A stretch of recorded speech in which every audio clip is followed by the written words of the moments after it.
E se eu dissesse que talvez o universo esteja atrasado 5 minutos? Não em relação ao seu relógio de pulso ou ao seu celular que insiste em despertar no horário errado, mas em relação a ele mesmo. Parece absurdo, eu sei. Mas calma, porque praticamente tudo que vamos falar aqui vai soar absurdo. E é justamente por isso que faz sentido. Afinal, você também já se atrasou para a escola mesmo morando a 2 quarteirões? Então não seria estranho se o próprio cosmos tivesse problemas com pontualidade. O tempo é aquela coisa que todo mundo entende até alguém pedir para explicar. Aí, de repente, ninguém sabe mais nada. É como quando o professor de português perguntava o que era um verbo transitivo indireto. Você já ouviu falar? Já viu em frases? Já usou 1000 vezes. Mas na hora de definir, só sai gagueira e suor frio. O tempo, infelizmente, é ainda pior. Porque além de atrapalhar provas, compromissos e trabalhos de grupo, ele também insiste em estar em toda parte e em nenhum lugar ao mesmo tempo. Convenhamos, se isso não parece um trocadilho barato de professor cansado, eu não sei o que parece. E já que estamos aqui, nesse ambiente de aula longa que nunca acaba, aquele tipo de aula que te faz questionar se o relógio da parede não está de sacanagem, andando mais devagar só para prolongar a sua agonia, vamos aceitar que a explicação vai ser mais lenta do que fila de lanche na hora do recreio. Se você está ouvindo isso na velocidade normal, parabéns. Você já está treinando para a paciência cósmica. Se colocou em velocidade 1,25 vezes, cuidado, talvez o universo te cobre juros por apressar o tempo. Aliás, tempo é justamente o que você está gastando aqui, ouvindo um sujeito falar sobre o tempo. O que, convenhamos, é quase tão irônico quanto fazer um trabalho em grupo sobre procrastinação, sempre fica pronto na última hora. Mas é exatamente essa contradição que nos prende. O tempo é ao mesmo tempo banal e misterioso, óbvio e incompreensível. Ele rege tudo, mas ninguém consegue segurar um segundo sequer. E olha que já tentaram. Das clepsidras com água escorrendo devagarinho às caixas pretas de satélites, que precisam sincronizar sinais de rádio para funcionar, a humanidade nunca desistiu de medir algo que, em tese, talvez nem exista da forma que a gente pensa. Agora, antes que você se pergunte se isso aqui vai virar um tratado filosófico interminável, sim, vai. Mas também vai ser um pouco de física, um pouco de história, um pouco de biologia e muito de "não era isso que eu esperava ouvir, mas já que comecei, vou até o fim". É o equivalente narrativo de abrir um pacote de bolacha só para comer uma e acabar devorando tudo sem perceber. E já que estamos falando de devorar, vamos mastigar devagar cada pedacinho dessa ideia. O universo sabe que horas são? Parece uma pergunta simples, quase infantil, do tipo que uma criança faria no carro durante uma viagem longa. Pai, que horas são no espaço? Só que, como muitas perguntas infantis, ela é mais profunda do que aparenta. Porque para responder, primeiro precisaríamos definir o que significa saber. O universo teria uma consciência? Um relógio interno? Um ponteiro cósmico rodando em silêncio desde o Big Bang? Ou será que nós, seres humanos obsessivamente atrasados, é que projetamos essa necessidade de medir tudo em um cosmos que sinceramente parece não estar nem aí? Curiosamente, os físicos já tentaram responder isso, ou algo parecido. Não da forma poética, claro, porque cientistas raramente têm tempo para poesia. Eles estavam ocupados demais tentando conciliar partículas subatômicas que aparecem e desaparecem como alunos fantasmas em aulas online. Mas, entre uma equação escrita em quadro negro e uma pilha de café frio, eles perceberam que talvez o tempo não seja absoluto. Talvez ele não exista por si só. Talvez seja apenas uma consequência da forma como organizamos os eventos. Em outras palavras, talvez o universo não saiba que horas são, simplesmente porque ele não se importa. E é aqui que a coisa fica interessante, ou tediosa, dependendo do ponto de vista. Porque se o universo não se importa com o tempo, então todo esse esforço humano de criar calendários, relógios atômicos e alarmes de celular é, no fundo, um teatro desesperado. Um teatro, diga-se, que começou há milhares de anos com pessoas observando sombras em pedras e hoje termina com você brigando com a função soneca. que insiste em te dar só mais 5 minutos. 5 minutos que, convenhamos, podem ser os mais longos da sua vida, principalmente quando você precisa pegar o ônibus das 7. Agora, claro, você pode estar pensando, mas se o tempo não é real, como eu envelheço, como a pizza esfria, como o cabelo branco aparece? Boa pergunta, aluno imaginário que eu acabei de inventar. A resposta é que, para a física, esses são apenas processos de mudança. O tempo é a régua invisível que a gente usa para medir essas mudanças.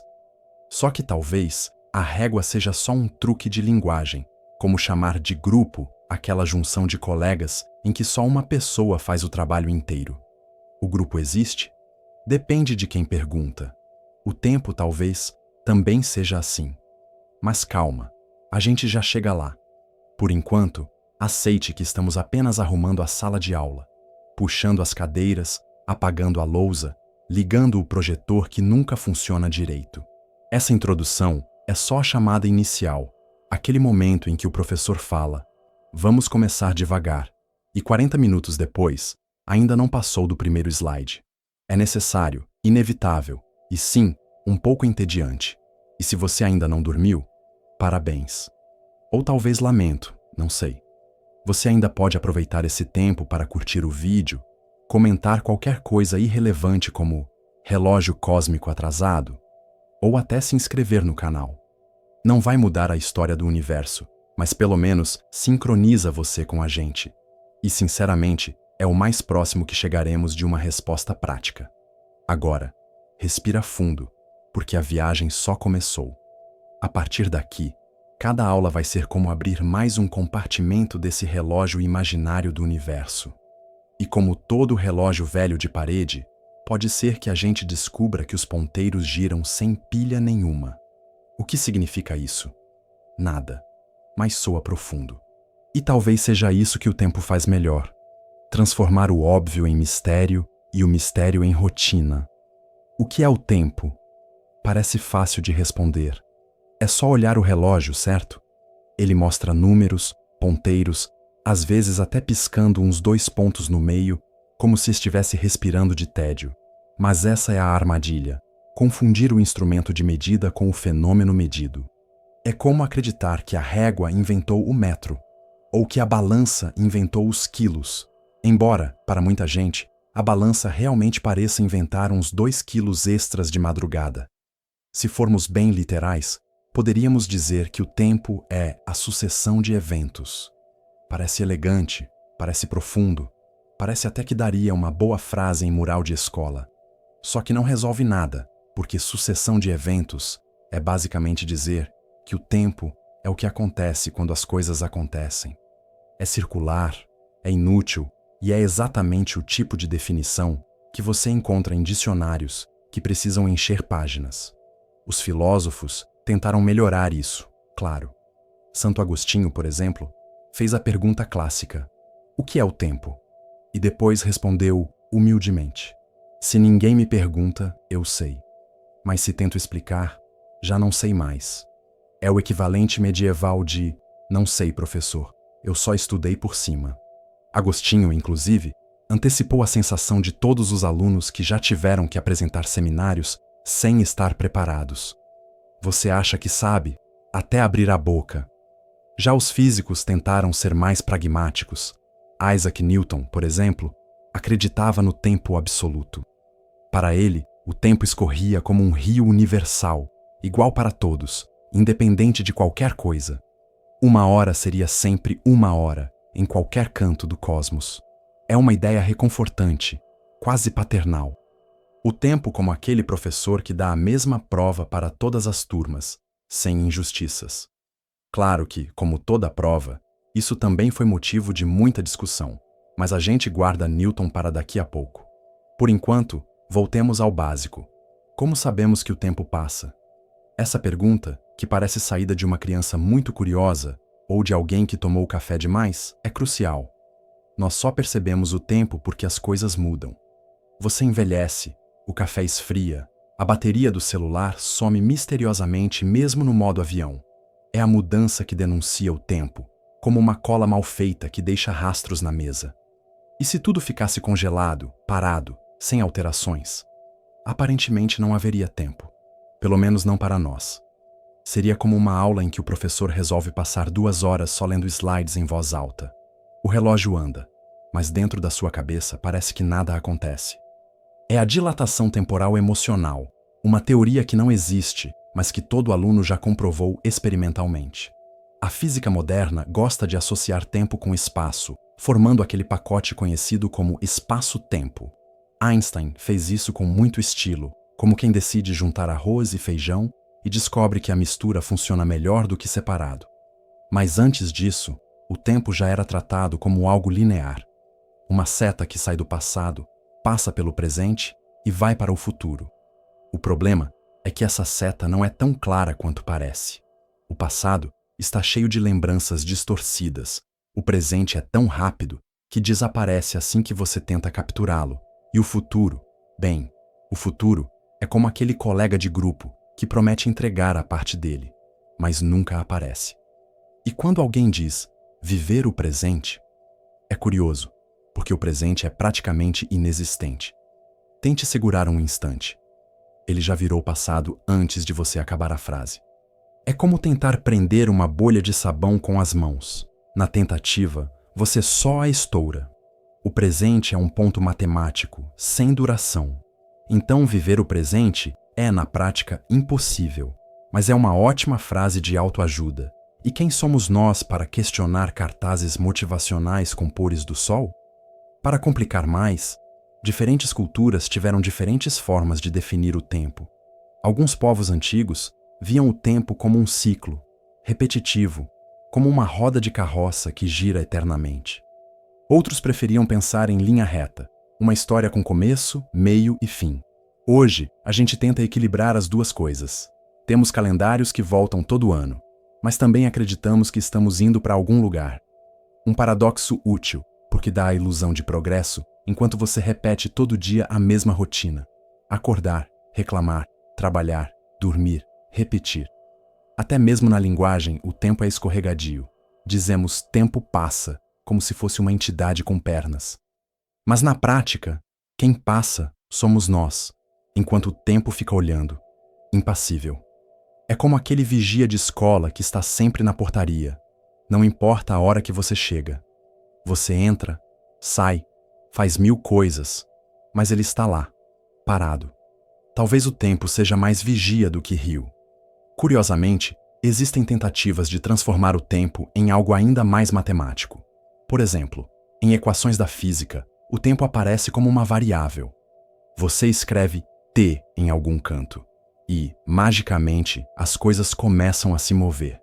É como colocar fermento num bolo. De repente, a massa cresce. Só que ninguém explica o que é t. Apenas aceitamos que ele está lá, como aceitamos que a tomada funciona, mesmo sem entender eletricidade. E se t não existisse? Algumas teorias sugerem justamente isso. Que o tempo não é fundamental, mas uma ilusão criada por outros processos. Seria como descobrir que aquele professor que sempre dá bronca não é realmente mal-humorado, mas só tem refluxo. O efeito é real, mas a causa é outra. Tudo isso nos leva a uma definição provisória, frágil, quase inútil. O tempo é a medida da mudança. Ele não tem forma, não tem cor, não tem cheiro, mas está em tudo, como glitter em festa de criança. Mesmo que você não queira, ele gruda em você e nunca mais sai. E claro, quanto mais pensamos no tempo, mais confuso ele fica. É como tentar organizar os trabalhos de grupo da 7ª série. Quanto mais você insiste, mais bagunçado parece. O tempo, ao contrário do que Newton queria, não é um quadro negro limpo, mas um rabisco caótico cheio de setas e correções em vermelho. Mas será que essas definições são suficientes? Será que entender o tempo só como mudança explica por que insistimos em medir cada segundo, cada minuto, cada hora? Ou será que estamos prestes a descobrir que, na verdade, a obsessão por relógios é muito mais humana do que cósmica? Os seres humanos sempre tiveram uma relação curiosa com o tempo. Enquanto filósofos e físicos tentavam decifrar a essência dele, as pessoas comuns estavam mais preocupadas em não perder a hora da colheita, da oração ou do almoço. O resultado foi uma longa história de invenções que vão desde o engenhoso até o ridículo, todas com o mesmo objetivo: convencer-se de que é possível domesticar algo que, na prática, nunca obedeceu ninguém. Um dos primeiros truques foi observar o sol. Não porque fosse fácil, mas porque não havia muita alternativa. Daí nasceram os relógios de sol, que basicamente projetavam uma sombra numa pedra. Simples, barato, eficiente. Pelo menos quando havia sol. Nos dias nublados, a hora era mais ou menos meio-dia. À noite, o problema era ainda maior. Não existe nada mais irônico do que depender de um astro visível por apenas metade do dia para controlar sua vida inteira. É como usar o boletim escolar para medir felicidade. Útil em algumas ocasiões, deprimente na maior parte do tempo. Depois vieram as clepsidras, os relógios de água. Um recipiente furado deixava o líquido escorrer lentamente, marcando a passagem do tempo. Era bonito, era sonoro, era até poético. Até alguém esbarrar no recipiente e estragar a medição. Imagine perder a noção do tempo porque o gato resolveu brincar com seu relógio. Hoje seria o equivalente a ficar sem noção das horas porque o carregador do celular não estava encaixado direito. A diferença é que na antiguidade, ninguém tinha a opção de reiniciar o sistema. A ampulheta levou essa ideia adiante, trocando água por areia, mais portátil, menos sujeita a acidentes hidráulicos e perfeita para criar suspense em programas de auditório séculos depois. Mas, no dia a dia, tinha limitações óbvias. Para medições longas, você precisava virar a ampulheta constantemente. Ou seja, para saber a hora, você precisava estar sempre de olho no relógio. O que transforma a ideia de medir o tempo em um ciclo de tempo gasto apenas medindo o tempo. É quase tão eficiente quanto corrigir um trabalho escolar, copiando os erros para outra folha. Foi só na Idade Média que as coisas começaram a ficar mais sérias, com os relógios mecânicos. Cidades inteiras construíam enormes torres com mecanismos de engrenagens, que batiam horas com sinos ensurdecedores. A intenção era boa, manter todos sincronizados. Mas pense no impacto disso numa madrugada de inverno, quando o sino decidia lembrar a cidade inteira, que eram 3 horas da manhã. Nada como perder o sono, em nome da precisão histórica. No Renascimento, os relógios começaram a caber em casas, depois em bolsos. Um símbolo de status, claro, porque nada diz "eu sou importante", como carregar um objeto caro, que basicamente só repete o que o sol já estava mostrando de graça. Aliás, isso não mudou muito. Hoje, ainda pagamos pequenas fortunas em celulares e smartwatches que nos avisam, com vibração personalizada, algo que poderíamos ter percebido olhando pela janela.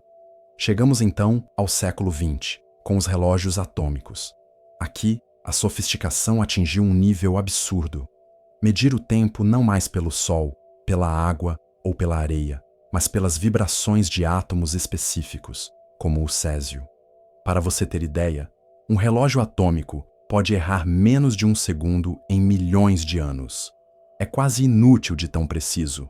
Afinal, quem realmente precisa saber as horas daqui a 1 milhão de anos? Talvez apenas alguém tentando agendar uma reunião de condomínio intergaláctico. O curioso é que, apesar dessa obsessão, ainda chegamos atrasados. O relógio do bolso pode ser atômico, sincronizado por satélite, corrigido automaticamente pelo fuso horário, mas você continua perdendo o ônibus das 7. Isso demonstra que medir o tempo e respeitar o tempo são duas coisas completamente diferentes. É como ter um livro inteiro de gramática e ainda assim errar crase em redação. Toda essa evolução mostra algo intrigante. Não basta perceber que o tempo passa, é preciso torná-lo socialmente útil. Relógios são, no fundo, dispositivos de controle coletivo. Eles determinam quando você trabalha, quando descansa, quando estuda. E se você já teve uma aula de 50 minutos que pareceu durar 5 horas, sabe que existe uma diferença enorme entre o tempo marcado pelo relógio e o tempo sentido pelo corpo. Essa diferença é chamada de relatividade psicológica, mas poderia muito bem ser chamada de aula de matemática das 7h15 da manhã. Na escola, os relógios são onipresentes, pendurados em paredes, lembrando você a cada olhar que ainda faltam 40 minutos para a saída. E há um detalhe cruel. Quanto mais você olha para o relógio, mais lento ele parece andar. É o chamado paradoxo do relógio de parede, que não está nos livros de física, mas deveria. Porque não existe nada mais cruel do que observar os ponteiros demorarem uma eternidade para se moverem apenas alguns milímetros. O celular, claro, substituiu muito disso, mas trouxe novos dilemas. Agora, você não apenas mede o tempo, como também desperdiça tempo dentro dele, rolando infinitamente uma tela sem fim. É a vingança dos ponteiros. Você queria controlar o tempo, mas foi o tempo que passou a controlar você. Curiosamente, todas essas invenções partilham da mesma ilusão, de que saber a hora é o mesmo que entender o tempo. Mas será que é?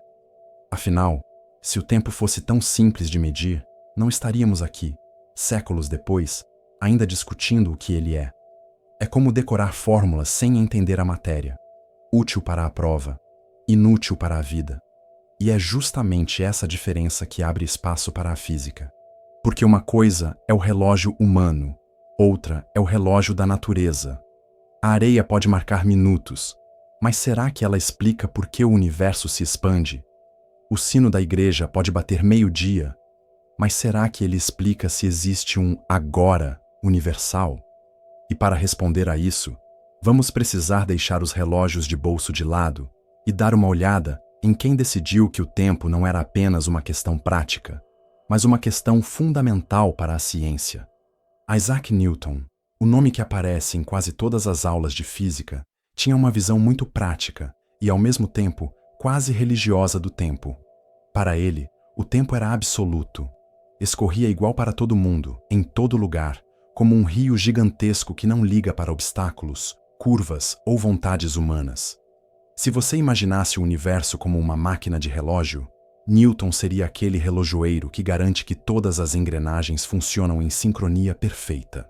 É bonito, é reconfortante, é quase uma promessa de ordem em um mundo que já era caótico o suficiente, mesmo sem redes sociais. Segundo essa visão, se você largasse uma maçã em Londres e uma pedra em Pequim no mesmo instante, o tempo que ambas levariam para cair poderia ser medido em relação a um mesmo cronômetro cósmico. Nada de atrasos, nada de desvios. Cada segundo aqui seria exatamente o mesmo segundo lá. É quase como acreditar que todos os professores corrigem provas do mesmo jeito. Mas nós sabemos, pela experiência traumática, que isso é mentira. Sempre tem aquele professor que desconta meio ponto por letra ilegível, mesmo que a resposta esteja certa. Ainda assim, o tempo absoluto serviu bem por alguns séculos. A mecânica de Newton funcionava com essa régua universal. Cada movimento podia ser descrito por equações relativamente simples. A famosa segunda lei, força é igual a massa multiplicada pela aceleração, só faz sentido porque se assume que o tempo é estável. Imagine tentar calcular uma aceleração se o próprio segundo mudasse de tamanho de vez em quando. Seria como tentar contar pontos numa partida de vôlei em que cada juiz usa uma régua diferente para medir a altura da rede. Mas, claro, a vida nunca é tão organizada quanto a teoria. Já naquela época, havia quem estranhasse essa ideia de tempo absoluto. Afinal, se tudo fosse tão estável assim, por que algumas pessoas envelhecem com mais rugas do que outras?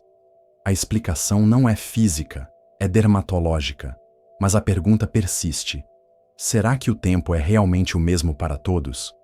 Newton diria que sim.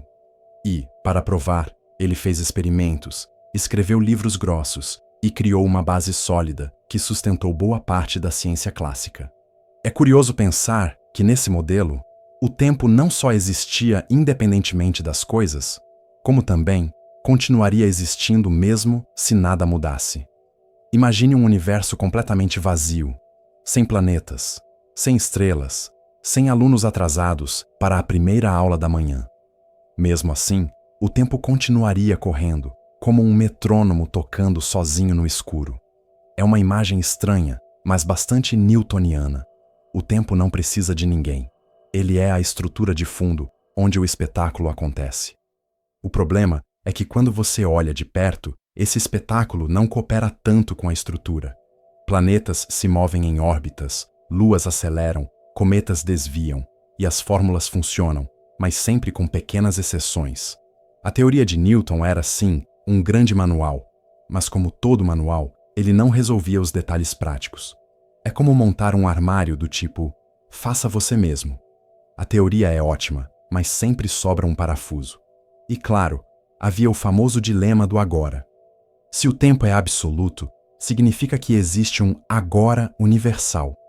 Ou seja, neste instante, enquanto eu falo e você escuta, existe um presente que vale para todas as estrelas, galáxias e buracos negros.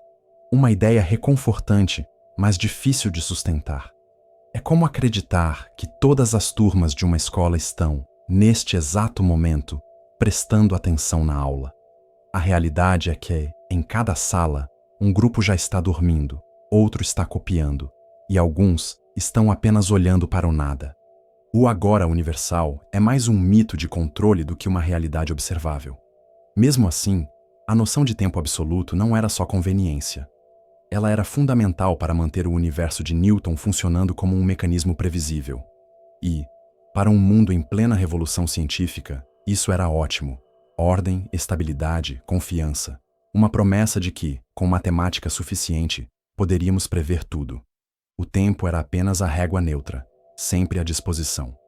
Só que, como todo aluno que já recebeu um exercício aparentemente simples e descobriu uma pegadinha escondida, a humanidade também percebeu que havia algo errado nessa história. Experimentos com luz, com movimento, com velocidade, começaram a mostrar que talvez o tempo não fosse tão confiável assim. Que talvez os segundos pudessem, sim, se esticar ou encolher. E isso era inaceitável para a visão clássica. Afinal, se até o tempo fosse relativo, o que sobraria de sólido? É nesse ponto que a física começou a entrar em crise. Uma crise silenciosa, quase irritante, como aquela sensação de que você esqueceu o dever de casa. As engrenagens do universo newtoniano funcionavam bem, até que alguém reparava no detalhe que não se encaixava. O relógio cósmico era bonito, mas será que não estava atrasando alguns segundos? E foi exatamente nesse incômodo que surgiu alguém disposto a bagunçar o que parecia inabalável. Alguém que olhou para o tempo absoluto de Newton e disse com toda a calma: não é bem assim. E como você já deve imaginar, essa pessoa não estava preocupada em agradar professores de física clássica. Albert Einstein, em sua calma quase irritante, entrou no palco da física para anunciar algo que soa simples, mas destruiu séculos de certezas. O tempo não é absoluto. Não existe esse relógio universal que Newton imaginava. Cada observador tem o seu próprio tempo, e esses tempos podem discordar entre si, como colegas de grupo que juram ter entendido a mesma tarefa, mas entregam coisas completamente diferentes. A teoria da relatividade especial, de 1905, mostrou que a velocidade da luz é a única constante absoluta. Tudo o mais, incluindo o tempo, pode se esticar ou encolher dependendo de como você se move. Se você está parado e vê um amigo correndo, o tempo para ele parece andar mais devagar. Não é apenas impressão, é cálculo, é inevitável, é matematicamente demonstrável. O problema é que esse cálculo só fica bonito no quadro, com símbolos e letras, mas quando você tenta imaginar na prática, o cérebro dá aquele famoso erro de sistema, como quando o projetor da sala resolve reiniciar sozinho no meio da apresentação. Einstein trouxe a ideia de que espaço e tempo não são entidades separadas, mas um tecido único, o espaço-tempo. Esse tecido pode ser deformado pela massa, pela energia, por qualquer coisa que se atreva a existir. É como se o universo fosse uma cama elástica e planetas, estrelas e galáxias fossem bolas de boliche pesadas jogadas em cima dela. O tempo, nesse cenário, não é uma linha reta, mas um fio que pode se dobrar, se torcer, se enrolar de maneiras estranhas. O que, convenhamos, é uma descrição perfeita para trabalhos de matemática em grupo. Começa reto e lógico, termina em nó, impossível de desfazer. Um dos efeitos mais perturbadores disso é a dilatação do tempo. Se você viajar muito rápido, próximo à velocidade da luz, O tempo para você vai passar mais devagar em comparação com quem ficou parado. Esse efeito não é ficção científica, é real, é medido. Partículas subatômicas chamadas muons, por exemplo, deveriam decair em uma fração de microsegundo. Mas quando estão viajando quase à velocidade da luz, vivem mais, simplesmente porque o tempo para elas desacelera. É como se o universo desse a essas partículas um atestado médico. Pode ficar mais tempo no recreio. E não pense que isso só acontece em laboratórios sofisticados. O GPS do seu celular precisa corrigir a dilatação do tempo causada tanto pela velocidade dos satélites quanto pela gravidade mais fraca lá em cima. Se esses ajustes não fossem feitos, em questão de minutos, o seu aplicativo de mapas estaria te dizendo para virar à direita no meio de um lago. Ou seja, você só não se perdeu ainda porque engenheiros levaram a sério o fato de que o tempo não é igual para todo mundo. A gravidade também deforma o tempo. Quanto mais forte o campo gravitacional, mais devagar o tempo passa. Isso significa que o seu relógio no pé de um arranha-céu anda mais devagar do que o relógio na cobertura. A diferença é mínima, mas real, o que transforma a simples escolha entre andar de elevador ou subir escadas em uma decisão cósmica. Você pode pensar: ótimo, vou morar no térreo para viver mais. Infelizmente, o efeito é tão pequeno que o máximo que você vai ganhar é mais uma aula entediante de física, não anos de vida.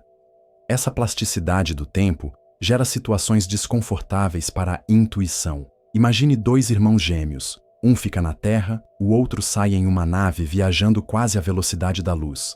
Quando o viajante retorna, descobre que envelheceu menos que o irmão que ficou. É o famoso paradoxo dos gêmeos, que poderia muito bem ser chamado de desculpa perfeita para explicar por que você ainda não entregou aquele trabalho. Para você, só passou um dia, mas para o professor já foram 2 semanas.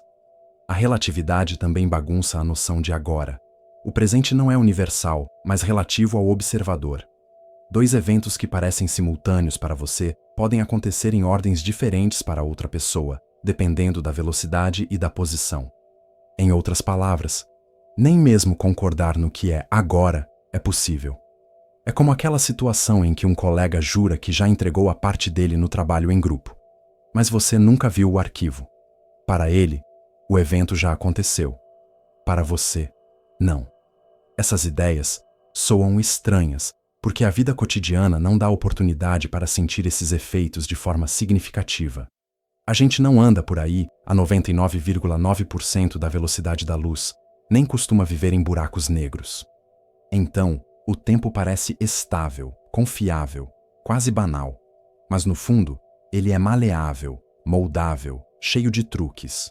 O que a relatividade fez foi mostrar que a experiência humana é apenas um caso particular, limitado, quase provinciano, dentro de um universo muito mais flexível. E isso abre portas para perguntas ainda mais perturbadoras. Se o tempo pode se esticar e encolher, será que ele pode se inverter? Será que o futuro pode influenciar o passado? Ou será que estamos presos em uma ilusão confortável, acreditando que existe uma ordem, quando na verdade só estamos tentando sobreviver a uma confusão cósmica maior do que qualquer vestibular? Enquanto Einstein desmontava a ideia de tempo absoluto, os filósofos, que nunca perderam uma boa chance de complicar ainda mais qualquer assunto, resolveram se meter no debate. Porque, claro, se existe algo que os filósofos sabem fazer, é transformar uma pergunta aparentemente simples em uma discussão interminável, cheia de termos difíceis e conclusões que não concluem nada. E o tempo, coitado, caiu direto nessa armadilha. Já na Grécia Antiga, havia uma distinção interessante: Cronos e Kairos. Cronos era o tempo quantitativo, o passar dos segundos, minutos e horas. O tipo de tempo que te lembra que você ainda tem 40 minutos de aula antes do recreio. Já Kairos era o tempo qualitativo, o momento certo, a ocasião apropriada, algo como o instante perfeito para colar discretamente na prova sem o professor perceber. Essa divisão, ainda que pareça poética, também é prática.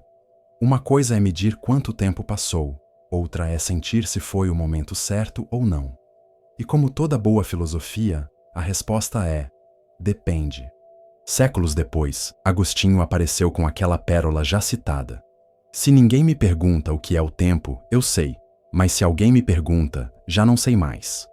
Uma frase que, sinceramente, poderia ser dita por qualquer aluno ao ser chamado de surpresa para resolver uma equação na lousa. Agostinho ainda sugeria que o tempo é uma espécie de distensão da alma, memória do passado, atenção ao presente, expectativa do futuro. Em outras palavras, o tempo não está lá fora, mas dentro de nós. É quase bonito, quase poético. Até você lembrar que essa mesma alma se distrai facilmente com um passarinho na janela. E aí, a filosofia perde um pouco da solenidade. Pulando muitos séculos, chegamos a Kant, que tratou o tempo como uma categoria da mente humana. Para ele, tempo não é uma coisa que existe por conta própria, mas uma forma como organizamos as experiências. É como uma moldura invisível. Não importa qual seja o quadro, você só consegue enxergá-lo dentro de uma borda temporal. Se isso parece confuso, parabéns, você entendeu a proposta. Filosofia é isso mesmo, transformar a realidade em algo mais intricado do que qualquer tabela periódica decorada às pressas.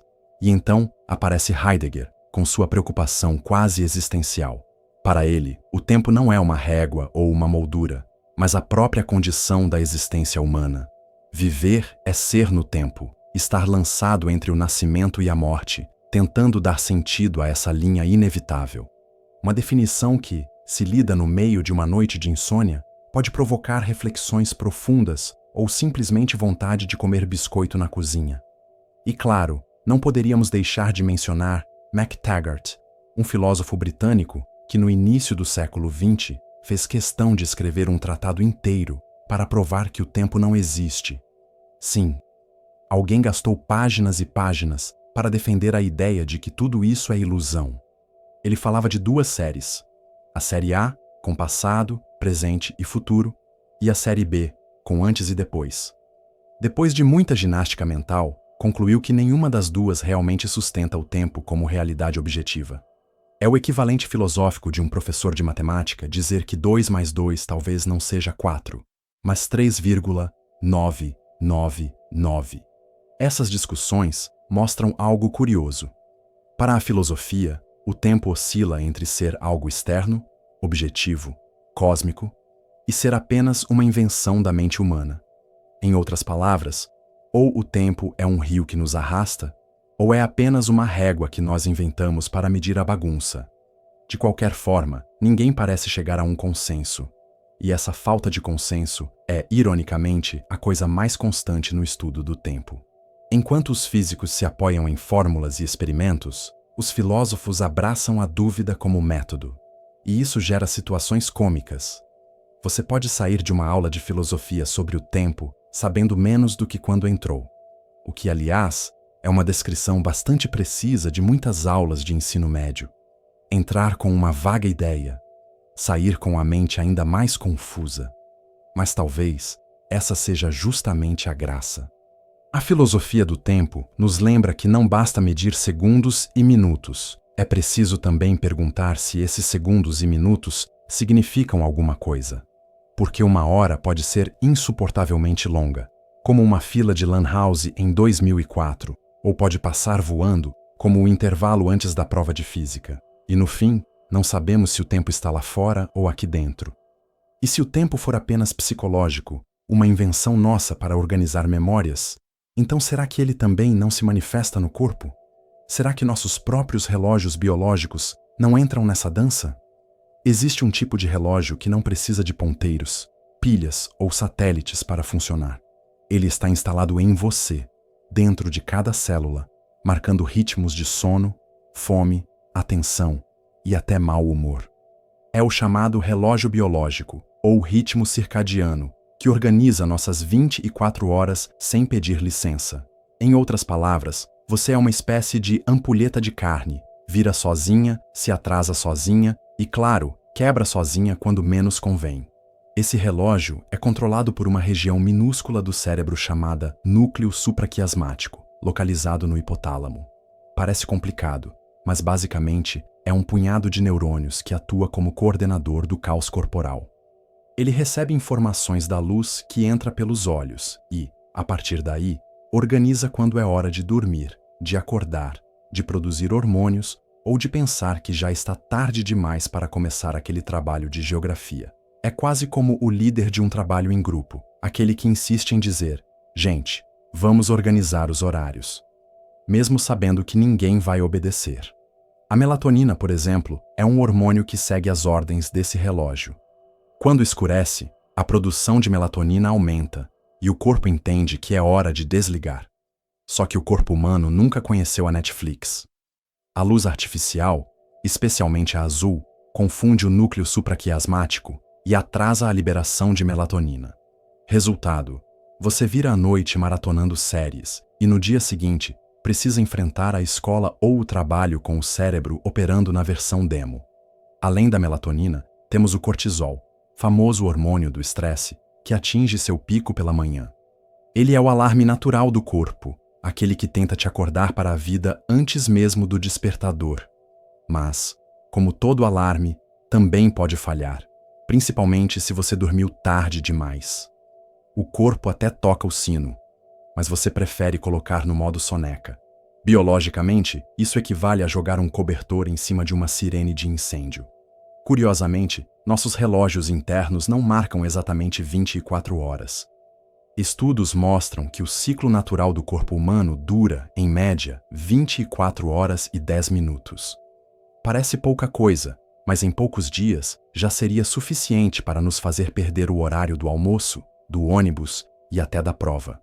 Para evitar essa desorganização, precisamos de pistas externas, como a luz do sol, para reajustar o relógio diariamente. Em outras palavras, se não houvesse sol, em poucas semanas, a humanidade estaria atrasada para absolutamente tudo. Não que hoje seja muito diferente, mas pelo menos teríamos uma desculpa convincente. E não é só o sono que segue esse relógio. A temperatura corporal, a pressão sanguínea, a digestão e até a memória obedecem a esse ciclo. Existe um horário em que você aprende melhor, outro em que você fica mais forte, outro em que a sua coordenação motora despenca. Não é coincidência que tantas aulas chatas sejam dadas justamente no horário em que o cérebro está biologicamente programado para desligar. A natureza tem um senso de humor peculiar. Há também diferenças individuais, os chamados cronotipos. Algumas pessoas são mais ativas pela manhã, os cotovias. Outras funcionam melhor à noite, os corujas. E há os que simplesmente não funcionam em nenhum horário, que poderíamos chamar de pombos urbanos. A sociedade, no entanto, não gosta dessa diversidade. As escolas começam às 7 da manhã, as empresas abrem às 8, e todos são forçados a viver como cotovias. O resultado é uma epidemia silenciosa de sonolência crônica. Se você já viu uma sala inteira dormindo durante a aula, saiba que não era apenas tédio, era também biologia protestando. Esse descompasso entre o relógio interno e o social recebe até nome: jet lag social. Não precisa viajar de avião para experimentá-lo. Basta ser uma coruja vivendo em um mundo de cotovias. Você acorda cedo porque precisa, mas seu corpo ainda está preso no fuso horário da madrugada. É como tentar assistir a uma aula de química avançada logo depois de acordar. A matéria existe, mas o cérebro ainda está em modo de tela de descanso. Animais também possuem relógios biológicos. Plantas, inclusive, sabem quando é dia e quando é noite. Girassóis seguem o sol. Folhas se fecham. Flores desabrocham em horários previsíveis. Tudo isso sem nunca ter ouvido falar em horário de verão. Aliás, o horário de verão é uma das maiores afrontas ao nosso relógio interno. A ideia de adiantar ou atrasar uma hora de sono para economizar energia pode até fazer sentido no papel, mas para o corpo é como mudar as regras no meio da partida. Não à toa, os primeiros dias de horário de verão são acompanhados de aumento em acidentes de trânsito e quedas de produtividade. O que prova que mexer no tempo nunca é uma boa ideia, nem para governos, nem para estudantes. O fascinante é que, mesmo com tanta precisão biológica, ainda falhamos miseravelmente em usar nosso tempo direito. Procrastinamos, atrasamos, ignoramos alarmes. O relógio interno pode até estar calibrado, mas o externo, social, nos coloca em desvantagem. É como correr uma maratona com sapatos de tamanhos diferentes. Você até consegue, mas tropeça o caminho inteiro. E quando pensamos nisso em escala maior, percebemos que o corpo é apenas uma versão em miniatura de algo muito mais amplo. Se células e organismos precisam de relógios, será que planetas e estrelas também seguem ciclos? Será que o próprio universo tem o equivalente ao seu núcleo supraquiasmático, controlando os ritmos cósmicos? Se o corpo humano já parece complicado com seus relógios internos desajustados, imagine agora ampliar essa escala para milhões, bilhões ou trilhões de anos. É como sair de uma prova de matemática do ensino fundamental direto para uma equação de física quântica, sem pausa para o recreio. Bem-vindo ao tempo geológico e ao tempo cósmico, onde minutos não significam absolutamente nada e até séculos podem ser reduzidos a notas de rodapé. Comecemos pelo tempo geológico. A Terra tem cerca de 4 bilhões e meio de anos. Dizer esse número é fácil. Entender o que ele significa é impossível. É como tentar imaginar uma fila de formigas que dá a volta no planeta. Você entende a ideia, mas não tem a menor condição de visualizar. Os geólogos, para lidar com essa escala, inventaram uma espécie de calendário gigantesco chamado escala do tempo geológico. Nele, os 4 bilhões e meio de anos da Terra são divididos em éons, eras, períodos, épocas e idades. É como dividir um ano escolar em bimestres, provas, trabalhos e seminários. Só que cada bimestre dura centenas de milhões de anos. No éon arqueano, por exemplo, as primeiras formas de vida começaram a aparecer. Isso foi há uns 3 bilhões de anos. Ou, em linguagem estudantil, 3 bilhões de trabalhos atrasados. No período devoniano, há uns 400 milhões de anos, os primeiros peixes com mandíbulas surgiram. Imagine viver num mundo em que o grande avanço evolutivo do momento é ter maxilares. Parece pouco, mas sem esse detalhe, hoje você estaria tentando mastigar pizza com as gengivas. A escala geológica também é cruel para a vaidade humana. Toda a história registrada da humanidade cabe em uma fração minúscula da escala, equivalente a menos de um piscar de olhos. Se comprimíssemos os 4 bilhões e meio de anos da Terra em um único ano, a espécie humana teria surgido nos últimos 10 minutos do dia 31 de dezembro. Toda a história escrita ocuparia os últimos 30 segundos, e a sua vida inteira seria algo como uma fração de segundo antes da meia-noite. Isso explica por que ninguém se lembra de você na festa da virada. E se a escala geológica já parece absurda, a cósmica é ainda pior. O universo tem aproximadamente 13 bilhões e 800 milhões de anos. Para dar sentido a esse número, os astrônomos criaram o conceito de ano cósmico. Imagine que toda a história do universo, desde o Big Bang até hoje, fosse comprimida em um único ano.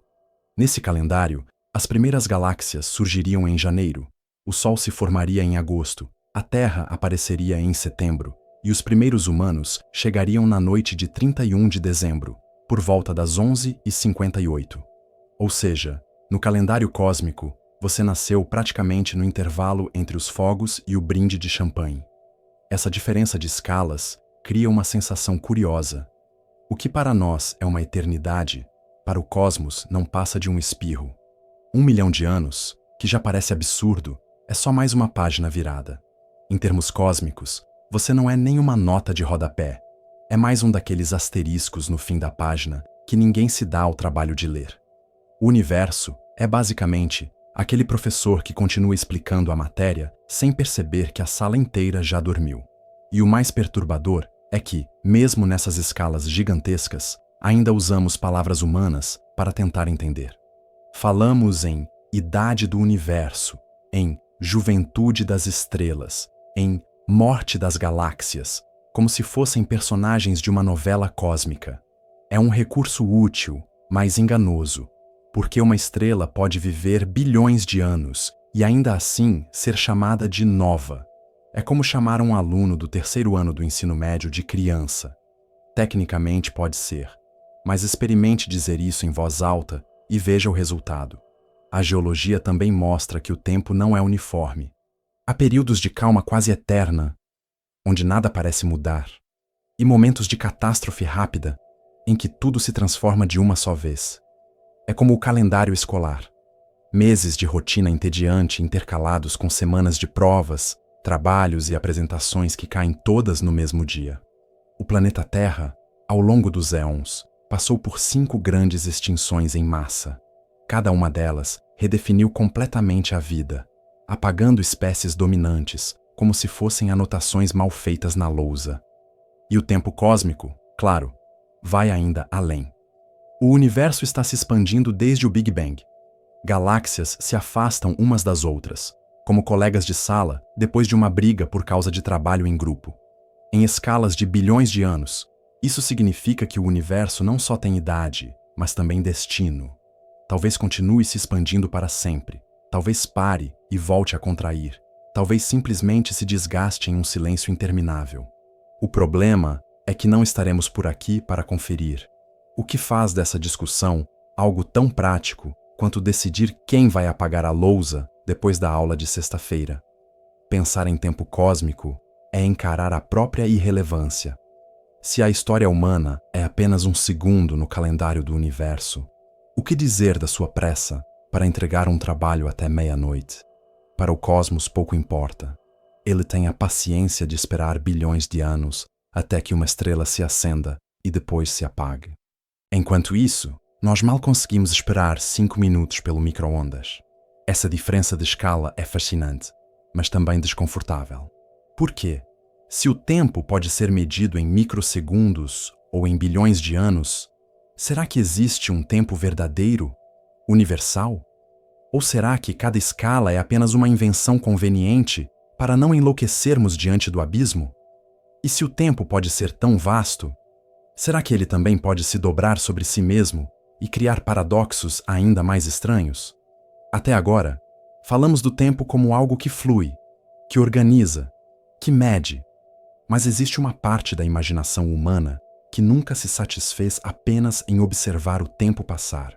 Sempre houve quem quisesse dobrá-lo, atravessá-lo, manipular suas regras como quem tenta colar discretamente na prova. E foi assim que surgiram os paradoxos temporais. Aquelas situações que parecem saídas de ficção científica, mas que, estranhamente, carregam problemas matemáticos e filosóficos muito reais. Um dos mais conhecidos é o paradoxo do avô. Imagine que alguém viaja para o passado e, por algum motivo, impede que seu avô conheça sua avó. Resultado: o viajante nunca teria nascido, o que significa que não poderia ter viajado no tempo para impedir o encontro.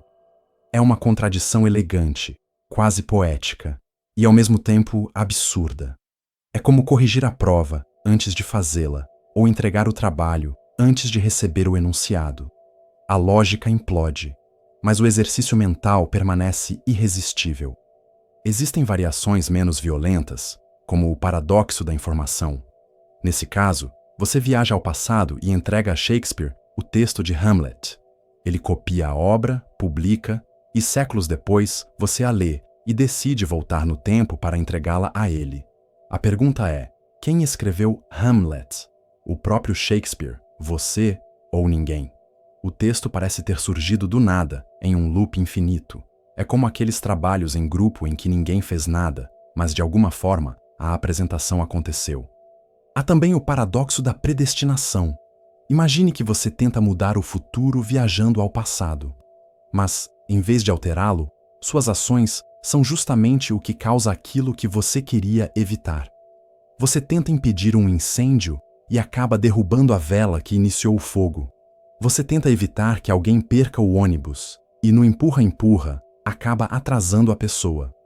É o equivalente temporal de estudar para não ir mal na prova e descobrir que justamente o que você decorou não caiu. Os físicos, claro, levam esses paradoxos a sério, pelo menos até certo ponto. Algumas teorias sugerem que o universo poderia permitir viagens no tempo sem contradições, desde que os eventos se autoajustem. É a chamada consistência de Novikov. Você pode viajar para o passado, mas nunca conseguirá mudar nada de forma que crie contradição. Ou seja, Você pode tentar impedir seus avós de se conhecerem, mas alguma coincidência inevitável garantirá que eles se encontrem de qualquer maneira. É como aquele aluno que sempre chega atrasado, não importa o esforço. O destino conspira para que o atraso aconteça. Outras hipóteses falam de linhas do tempo alternativas, realidades paralelas que se abrem a cada decisão. Nesse caso, impedir o encontro dos seus avós não apagaria sua existência, mas criaria um novo ramo em que você nunca nasceu, enquanto o original continua. É elegante, mas também caótico. Multiplica universos como se fossem planilhas duplicadas, sem controle. É mais confuso do que tentar entender quem fez qual parte no grupo de 7 pessoas que nunca se reuniu de verdade. E se olharmos para a relatividade, percebemos que o próprio espaço-tempo não proíbe totalmente certas formas de loop temporal. As chamadas curvas fechadas de tipo tempo são soluções matemáticas que permitem que uma linha de tempo se dobre sobre si mesma. Em teoria, seria possível viajar para o passado dessa forma. Em prática, seria como confiar que uma equação de 8ª série vai funcionar perfeitamente no mundo real, sem nenhuma pegadinha. A matemática deixa a porta aberta, mas a física, até onde sabemos, ainda não entregou a chave. O curioso é que, mesmo que esses paradoxos nunca se concretizem, eles revelam algo essencial: nossa dificuldade em aceitar o tempo como irreversível. Queremos acreditar que podemos voltar atrás, corrigir erros, ajustar decisões. Mas o tempo, até agora, insiste em ser unilateral, como aquele professor que não aceita reavaliação de prova. Passou, acabou. Nada de segunda chance. E ainda assim, a imaginação insiste. Filmes, livros, séries, todos exploram viagens no tempo. Não porque sejam prováveis, mas porque nos permitem brincar com a ideia de escapar do fluxo inevitável. É um consolo, um devaneio, quase uma terapia coletiva. Afinal, quem nunca pensou, e se eu pudesse voltar só 5 minutos atrás para não falar aquela besteira? Esses paradoxos também servem como aviso. Mexer no tempo não é simples. Ele não é uma linha que podemos cortar e remendar à vontade. É mais como um novelo de lã que se enrosca sozinho. Cada tentativa de puxar uma ponta só piora a confusão. Mas se não podemos viajar no tempo e se os paradoxos só complicam mais, resta perguntar: será que ao menos diferentes culturas encontraram maneiras mais sensatas de lidar com o tempo? Se tem uma coisa em que a humanidade se especializou, além de inventar desculpas para não entregar trabalhos no prazo, foi em criar maneiras diferentes de medir e interpretar o tempo. Cada civilização, em cada canto do planeta, decidiu que o tempo precisava de uma cara, de uma forma, de uma ordem, mesmo que essa ordem fosse completamente arbitrária. Afinal, se o tempo já é confuso por si só, nada mais humano do que piorar a situação com sistemas incompatíveis. Os egípcios, por exemplo, foram pioneiros na arte de organizar o caos. Usavam o movimento do Sol para dividir o dia em 12 partes. Sim, 12, não 24. E para a noite, mais 12, baseados nas estrelas. Resultado: o dia egípcio tinha 24 horas, mas cada hora mudava de duração dependendo da estação do ano. Uma hora de verão podia ser mais longa que uma hora de inverno. Imagine explicar isso para um aluno que já se confunde com frações. Professor, se uma hora pode ter tempos diferentes, então quanto dura a aula de hoje? A resposta é simples: sempre dura mais do que você gostaria. Os babilônios, por sua vez, tinham uma fixação pelo número 60. Criaram o sistema sexagesimal, que usamos até hoje para dividir minutos e segundos. 60 segundos em 1 minuto. 60 minutos em 1 hora. Por quê? Ninguém sabe ao certo. Talvez porque 60 tenha muitos divisores. Talvez porque era um número bonito. Talvez porque algum rei simplesmente achou prático. O fato é que estamos presos até hoje nessa escolha, condenados a explicar por que 1 minuto tem 60 segundos, mas 1 metro não tem 60 centímetros. É a vingança dos babilônios, eternizar a confusão. Já os maias eram mais criativos. inventaram calendários que se entrelaçavam em ciclos diferentes. O Raab, de 365 dias, e o Tzolk'in, de 260. Quando os dois calendários coincidiam, formavam um ciclo maior de 52 anos. É complicado? Sim. É poético? Também. É prático? Nem tanto. É como fazer chamada na sala dividindo os alunos em grupos de múltiplos primos e esperar que ninguém se perca. Na Europa medieval, o tempo era medido mais pelo sino da igreja do que por qualquer relógio. O badalar avisava quando era a hora da oração, do trabalho ou do descanso. Em outras palavras, o tempo era religioso, não científico. Quem controlava o sino, controlava o ritmo da vida. Imagine viver numa aldeia onde a sua rotina depende do humor de quem toca o sino. Se o sacristão estivesse atrasado, você também estaria. É a versão histórica do meu despertador não tocou. O Japão feudal, por sua vez, inventou um sistema ainda mais peculiar. Dividia o dia e a noite em 6 períodos cada, mas esses períodos mudavam de duração conforme a estação. No verão, os períodos diurnos eram mais longos, no inverno, mais curtos. Isso obrigava a ajustar os relógios constantemente. É como se o horário de verão fosse aplicado todos os dias. Se você já achou difícil se adaptar a uma mudança de uma hora, imagine viver num lugar em que o relógio precisava ser recalibrado com as estações. E então chegamos ao calendário gregoriano, usado pela maior parte do mundo hoje. Ele foi criado no século XVI para corrigir um erro acumulado no calendário juliano, que estava perdendo alguns minutos por ano. Parece pouco, mas depois de séculos, a Páscoa já não caía mais na época certa. O Papa Gregório XIII decidiu então ajustar as contas. O resultado foi o corte de 10 dias de outubro de 1582. As pessoas foram dormir no dia 4 e acordaram no dia 15. É a versão oficial e religiosa do apagar e recomeçar o cronômetro. E se você acha que perder 10 dias de vida de repente seria estranho, lembre-se de que você já perde horas inteiras rolando a tela do celular sem perceber. Mas não são apenas calendários. Diferentes culturas também interpretaram o tempo de formas diferentes. Para muitos povos orientais, o tempo era visto como cíclico. Tudo se repete, tudo retorna. Já para as tradições ocidentais, especialmente as religiosas, o tempo é linear. Um começo, um meio e um fim. Essas duas visões convivem até hoje, brigando dentro de nossas cabeças. É por isso que você pode acreditar que a história se repete e, ao mesmo tempo, achar que a vida é uma jornada com destino final. É como acreditar que a prova sempre vai ser igual, mas ainda assim estudar porque, vai que, mesmo com tanta variação, o ponto em comum é a obsessão humana de colocar ordem no caos. É como se estivéssemos sempre tentando organizar a bagunça da sala de aula. Sabemos que vai ficar bagunçado de novo, mas ainda assim fazemos um esforço para alinhar as carteiras. O tempo, nesse sentido, é uma sala que nunca se organiza de fato. E se cada cultura encontrou um jeito de medir o tempo, isso nos leva a outra questão inevitável. Será que o universo por si só tem um jeito de medir o próprio tempo? Ou será que essa mania de dividir segundos e séculos é só uma invenção nossa, desesperados que somos diante do infinito? Até agora, falamos de relógios humanos, biológicos, geológicos, culturais. Todos eles, de algum modo, são tentativas nossas de organizar a bagunça. Mas a pergunta incômoda continua. E o universo, por acaso, mede o próprio tempo? Ou será que ele simplesmente existe, indiferente à nossa mania de dividir tudo em segundos, minutos e prazos de entrega?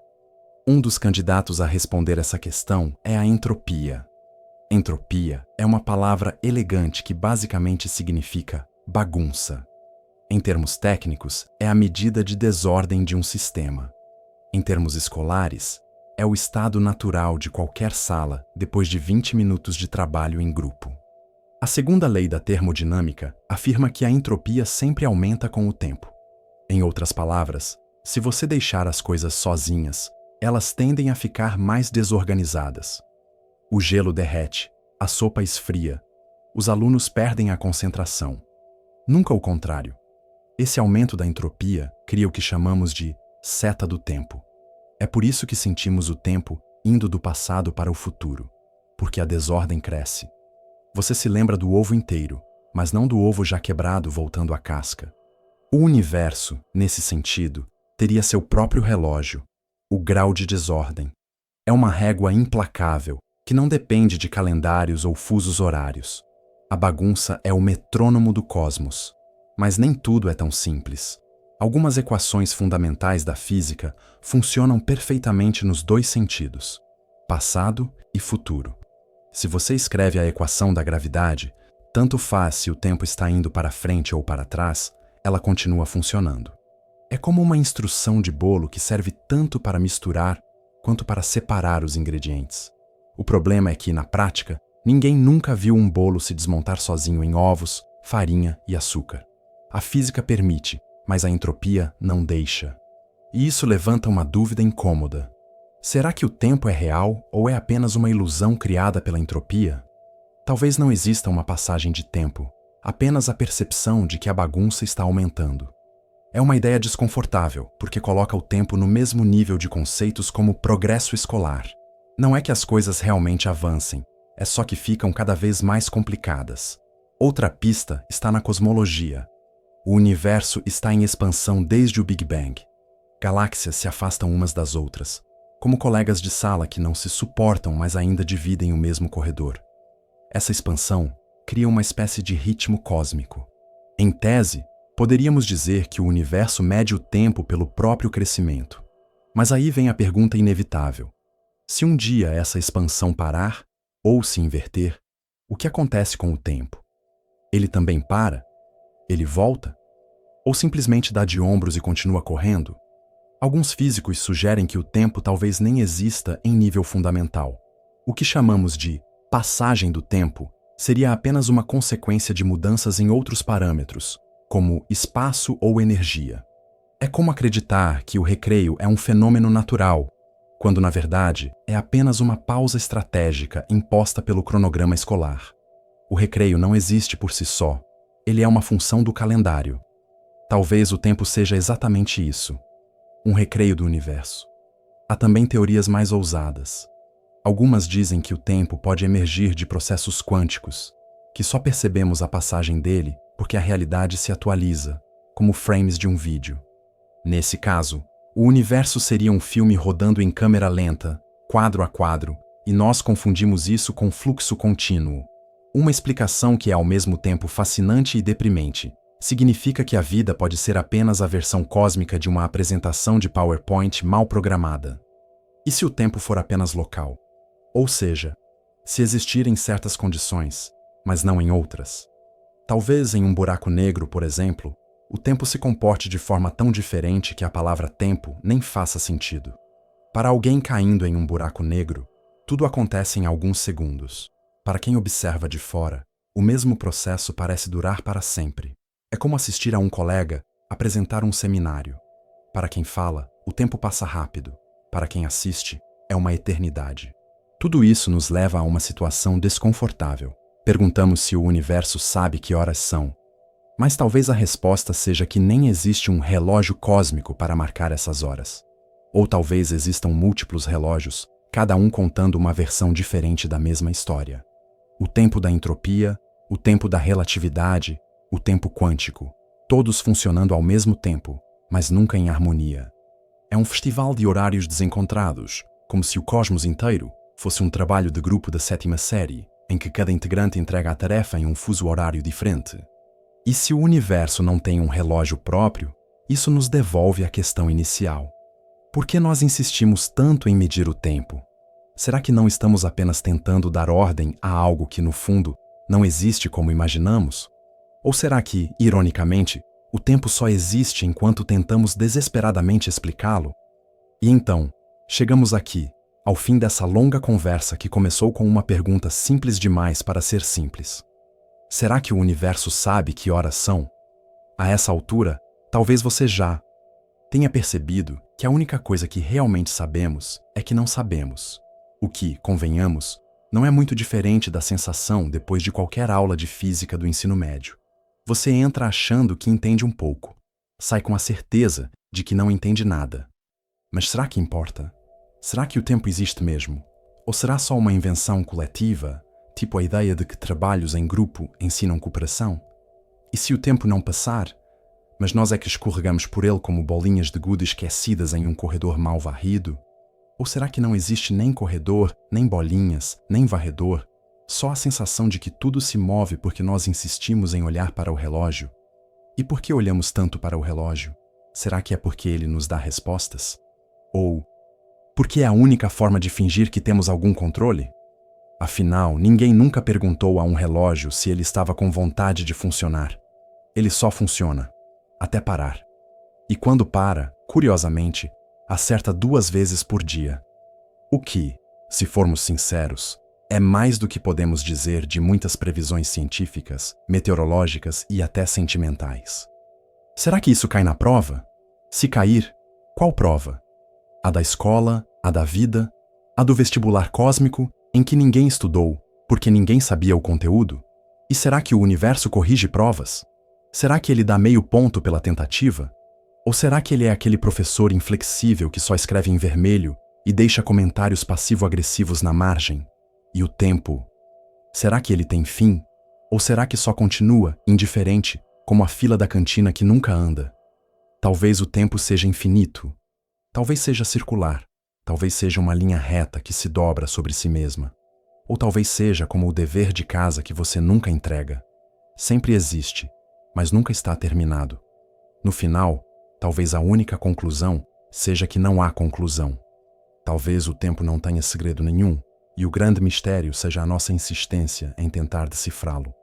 Como se houvesse alguma vantagem em saber que são exatamente 11 horas, 34 minutos e 47 segundos, quando o que você realmente queria era saber se ainda dá tempo de dormir mais 5 minutos. E claro, sempre fica a pergunta final, inútil e inevitável. Será que estamos realmente aprendendo alguma coisa? Ou será que estamos apenas esperando o sono chegar, enrolando junto com o próprio universo? Se você ainda estiver acordado, parabéns. Mas sério, vai dormir. Ou veja outro vídeo, tanto faz.